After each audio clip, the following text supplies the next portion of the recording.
Hey, what's going on? It's Joe Teel, and today is the space edition of wild shit I just learned about. I don't know if you've ever been told about space from a man in a camouflage shirt, but today's the day. Let's get into it. All right, today's first topic has to do with Saturn. Saturn is the planet with the rings, but what if I told you there was something more interesting about Saturn than its rings? You might think I'm a liar, but I might just prove you wrong. If you look at the North Pole of Saturn, it's something we discovered about 40 years ago, is there is a hexagon-shaped storm going nonstop on the North Pole of Saturn. If you don't know what a hexagon is, there you have it. That's a hexagon. It's an incredibly violent storm with winds raging constantly. It winds up to 330 miles per hour. It's bigger than any hurricane Earth has ever experienced. In fact, it spans 20,000 miles. It's larger than Earth. This storm is literally larger than Earth. And it's wild that it maintains this hexagon shape. It also changes colors. In the wintertime, this storm is like blue, but in the summertime, it turns gold. So it's interesting. I think they said it's something like a photochemical reaction, maybe causing the colors to change on this raging storm. This storm doesn't move. It doesn't shift like our storm. So if you look at the storms that happen to us, hurricanes and things of that nature, they move, they blow through. This storm is stuck on the North Pole, and they're not entirely sure why. Some hypotheses suggest the result is from fluid dynamics and wave patterns unique to Saturn's specific atmospheric conditions. The inside of the storm is the eye. The eye of the storm is bigger than any storm that we've ever experienced here on Earth. It's truly a mystery. Yes, we discovered it 40 years ago, but that's just because of our capabilities. There's no telling how long this one storm has just been sitting there. This could be thousands of years old. Imagine a 1,000-year-old storm that never stops and holds a specific shape. And this is just another example of it's so cool what these telescopes and stuff have unlocked for us. These astrophysicists and physicists looking through into space and being able to show us all the wild, cool things that are out there. You can look at space and never get tired of all the crazy complex things that are happening. And these things seem to not make sense for us that are so conditioned to this Earth experience. All I know is Earth. All I know is what I can look around and see with my eyes. And at nighttime, we look up at the stars and it's beautiful. But until these telescopes, all we could do is just guess. But now they're zooming in and figuring out about our universe and explaining it to us. And it's so cool, man. It's just one of the coolest things ever. Let's move to the next topic.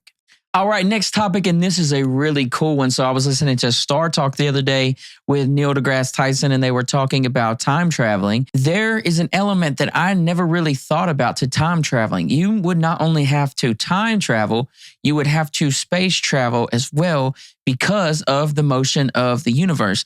Let's break that down. So they were saying, and this is just a theory, that if you were to theoretically time travel backwards, you would more than likely need to go back to the exact day and month and time that you are in currently. So if it's January 2nd, I get in a time machine, I need to dial that thing back to January 2nd and the exact time I'm about to go back. That way, the Earth will still be in the same spot that it was in when we were moving around the sun, right? So if I was in January and I took the time machine back to December, the Earth would be in a different spot on its trip around the sun. So then you would just be brought back into space, which is a wild thought. So you not only have to time travel, but you have to space travel because there is another aspect to it, another layer to it, because not only are we traveling around the sun, but our galaxy is actually movement. It's something called galactic motion. We are actually moving like everything as a whole because the universe is expanding as a whole. And so that means even if you were to time travel from January 2nd, 2025 to January 2nd, 2024, you wouldn't land on Earth because Earth would still be in a whole different position because our whole solar system has moved. Time travel is purely theoretical, right? There's a lot of paradoxes and thoughts like the grandfather paradox that says that you can't travel back in time and meet your grandfather and kill your grandfather because that means you wouldn't be born. What happens if you were to go back and mess with the timeline? If do you pick up a pencil? Do you move something? Does it change everything? Does that create alternative timelines? Is it like Loki? Do we need the time police? I don't know. There is so many theories about time travel. Right now, only forward time travel in very small sense is actually possible with Einstein's theory of relativity. Like I said, first of all, these are theories, and I am not a physicist, a theoretical physicist, or an astrophysicist. This is just fun to think about. But if you're going to time travel back, you're not only going to have to find out the right time, but also the right space, so you don't just end up in space, lost, or wherever. And there you have it. Time traveling with Teel.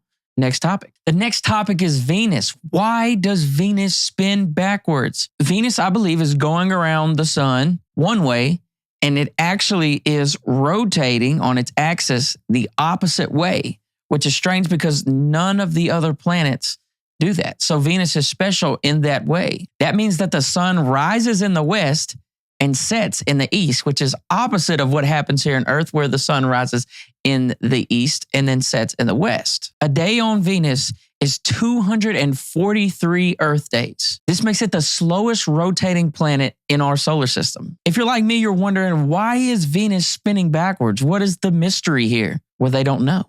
They just have a couple theories. We'll get into a few of them. One theory is that in some point of the creation of the solar system, that some large celestial body hit Venus so hard that it may have knocked it back the other way. Some people have counterclaimed that if something big enough to hit it that hard to reverse the spin might have just destroyed it. So this is still a theory. I believe this theory came out in like the 1960s, but apparently recently it's made maybe sort of a comeback. Another theory is that gravitational tides.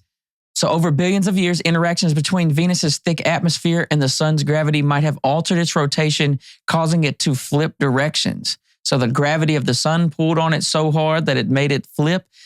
But then again, it's like, why did none of the other planets flip? It's very interesting. Let's see another one. Venus's incredibly dense atmosphere, driven by extreme winds and pressure, may play a role in influencing its slow and backward rotation. So I don't think they know. And if they don't know, I damn sure don't know. But what I do know is that it spins backwards, and that is incredibly interesting, and that is something that I'm going to keep researching and looking into. Yeah, Venus is like that one planet that just can't get together, and now it's just you always got that one, right? You always got that one dude or that one girl that just can't get with the program, that just got to go against the grain. It must be Venus. There you have it. Next topic. So I was sitting around the other day, and I was thinking, I was like, the people on the space station, right?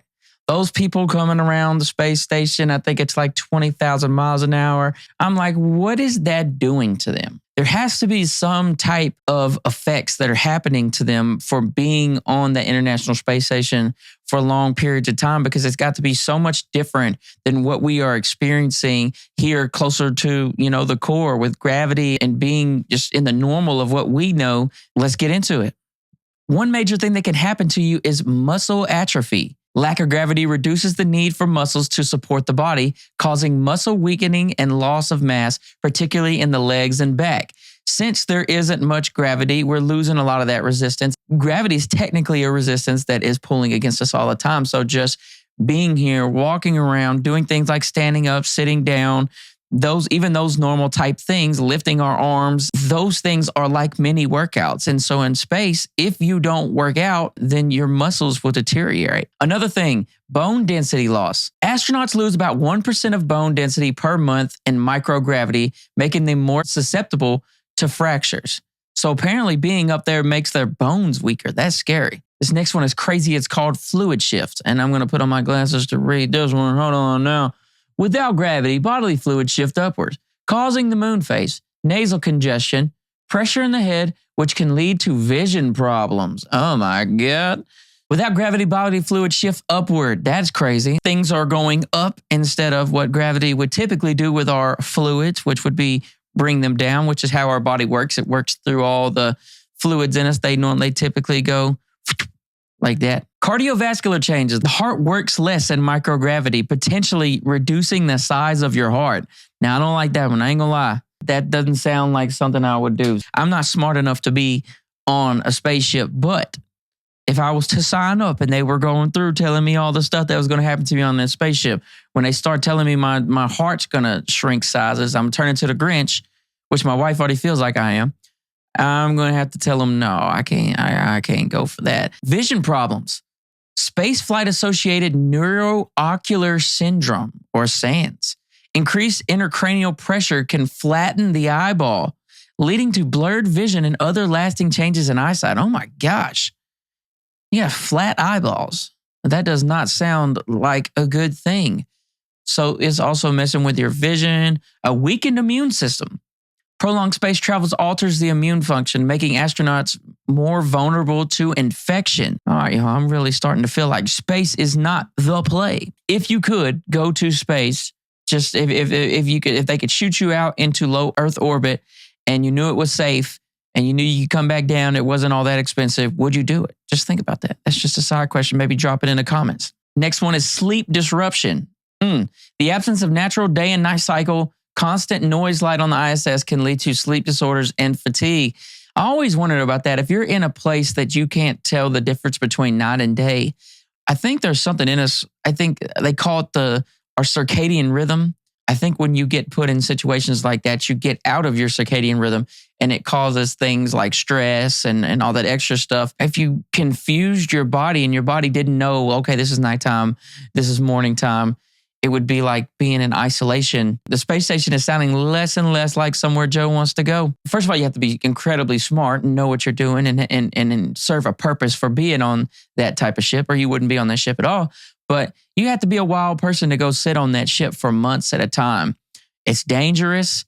It's like confinement. I get claustrophobic on an airplane. This is like 100 times harder. And the next one, stress and fatigue. The demanding work schedule, constant vigilance for emergencies, and high-stakes environment contribute to stress. Hell yeah. Hell yeah. Just think, you're in space. If one thing goes wrong, like everybody is cooked. Everybody is done for. Cognitive changes. Some astronauts experience space fog with symptoms like reduced and mental sharpness, slow reaction times, and memory challenges. Well, that doesn't sound like something you need when you're working on a space station. Emotional resilience. This seems good. Astronauts must cope with being far from loved ones and constant risk inherent to space travel, requiring strong emotional stability. Hell yeah. This is not for the weak, baby. If you're going to get on that space station, you got to be strong, brother. This has been my breakdown of life in space. It seems incredibly uncomfortable, and it seems like it's going to be tough when you get home. But what a wild adventure. You know what I'm saying? That's got to be like the wildest adventure. This has been another episode of Wild that I just learned about. Thank you for tapping in. I'll have episodes more frequently. This is on the Joe Teel Podcast channel. Go check out the Joe Teel Podcast, man. I have great guests every single week. And also, I got my Patreon coming soon, where I'll have extended episodes of these coming and all sorts of extra stuff and just a way to support me. Thank you so much for tuning in. Y'all are great. Let's do this shit again. Y'all meet me back here. Let's go.